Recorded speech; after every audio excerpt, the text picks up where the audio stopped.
মুহূর্তে দাঁড়িয়ে রাজ্য রাজনীতির যে বড় খবর, তার মধ্যে অন্যতম খবর হচ্ছে বেলডাঙ্গা কাণ্ডে গ্রেপ্তার সায়ন হালদার। সায়ন হালদার মূল মাথা। জানেন এই সায়নের পরিচয় কি? তার কোনো প্রথাগত রাজনৈতিক সেই অর্থে ব্যাকগ্রাউন্ড এখনো অব্দি এস্টাবলিশ হয়নি, কিন্তু তার পলিটিক্যাল ওরিয়েন্টেশন বা ইনক্লিনেশন খুব স্পষ্ট হয়েছে সায়ন হালদারের ফেসবুক, ইনস্টাগ্রাম সহ যে তার সামাজিক মাধ্যমে প্রোফাইল, সেই প্রোফাইল গুলো থেকে। কি হয়েছিল বেলডাঙ্গায়? গত কার্তিক পুজোর সময় 16ই নভেম্বর কার্তিক পুজোয় ঠাকুর দেখতে ভিড়, সেই প্রবল জনসমাগমের মধ্যে সন্ধ্যে 7:25 থেকে 7:35 এই 10 মিনিট সমসাময়িক কালে যে কার্তিক পুজো হয়েছিল তার লাইটিং এর যে চাইনিজ ডিসপ্লে বোর্ড ছিল, সেই ডিসপ্লে বোর্ডে ফুটে ওঠে মুসলমানদের উপাসক আল্লাহর সম্পর্কে অত্যন্ত কুৎসিত খারাপ শব্দবন্ধ। দর্শনার্থীরা, পুণ্যার্থীরা যাদের অধিকাংশ হিন্দু, তারা পর্যন্ত এটা দেখে অবাক হয়ে যান এবং তারা ক্ষুব্ধ হন। খবর যায় পুলিশে, পুলিশ আসে, ওই ডিসপ্লে বন্ধ হয়, কিন্তু তার মধ্যে ওই 10 মিনিট সময় কালে অসংখ্য মানুষ, হাজার হাজার মানুষের সামনে সেই দৃশ্য চলে আসে।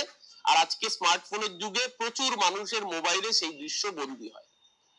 সাম্প্রদায়িক উত্তেজনার একটা পরিস্থিতি তৈরি হয়, মুর্শিদাবাদ এবং গোটা পশ্চিমবঙ্গ অশান্ত হয়ে যাওয়ার একটা পরিস্থিতি তৈরি হয়। সাথে সাথে পুলিশ এসে ব্যবস্থা নেয়, 4 জন পুজো উদ্যোক্তা তারা গ্রেপ্তার হয় এবং এই লাইটিং বন্ধ হয়।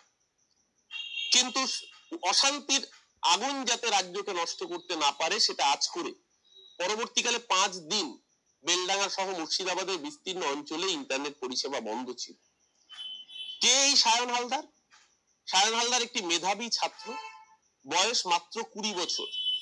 20 বছর বয়সী এই সায়ন হালদার, সে কৃষ্ণনগর পলিটেকনিক কলেজের ছাত্র। কৃষ্ণনগর পলিটেকনিকের ছাত্র সায়ন টেকনোলজিতে অত্যন্ত পারদর্শী। তার প্রোফাইল ঘেটে দেখা যাচ্ছে সে 3rd ইয়ারের ছাত্র, বাড়ি বেলডাঙ্গার গ্রামে। কোনো পদে সরাসরি না থাকলেও বিজেপির কট্টর সমর্থক, নরেন্দ্র মোদীর ভক্ত এবং একাধিক পোস্ট তার অ্যাকাউন্ট থেকে হয়েছে মোদীর সমর্থনে, বিজেপির সমর্থনে। বেলডাঙ্গার ভারত সেবাশ্রম সংঘের যিনি প্রধান প্রদীপ্তানন্দ ওরফে কার্তিক মহারাজ, তার একনিষ্ঠ অনুগামী সায়ন হালদার। আরএসএস এর সেই জেলার সদস্য বলে সে নিজেকে দাবি করেছে। এই টেকনিক্যাল পারদর্শী সায়ন কি করে ধরা পড়লো সেটাও একটা আশ্চর্য বিষয়, আপনাদের জানা প্রয়োজন। এই যে চাইনিজ ডিসপ্লে বোর্ড, এই ডিসপ্লে বোর্ডটি যার কাছে টেকনিক্যাল অ্যাক্সেস কন্ট্রোল রয়েছে, সে চাইলে বাইরে থেকে অপারেট করতে পারে এবং একটা পার্টিকুলার অ্যাপ আছে, সেই অ্যান্ড্রয়েড অ্যাপ দিয়ে আপনি চাইলে এই লাইট ডিসপ্লে বোর্ডের ল্যাঙ্গুয়েজ সেটিং চেঞ্জ করতে পারবেন, শব্দ ব্যবহার চেঞ্জ করে ফেলতে পারবেন। এবং এই প্রযুক্তিকে কাজে লাগিয়ে প্রযুক্তিবিদ সায়ন, সে লুকিয়ে, কারণ সে জানতো সে যেটা করছে সেটা সামাজিক অপরাধ, সেটা ভারতবর্ষের আইনের চোখে দণ্ডনীয় অপরাধ, সে জানতো সে ক্রাইম করছে। তার জন্য সে লুকিয়ে নিজের মোবাইল ফোনটা ফ্লাইট মোডে করে দেয় যাতে সে ধরা না পড়ে, কারণ সে পারদর্শী প্রযুক্তিবিদ্যায়। সে জানে যে মোবাইল যদি ফ্লাইট মোডে থাকে তাহলে সে সহজে ধরা পড়বে না।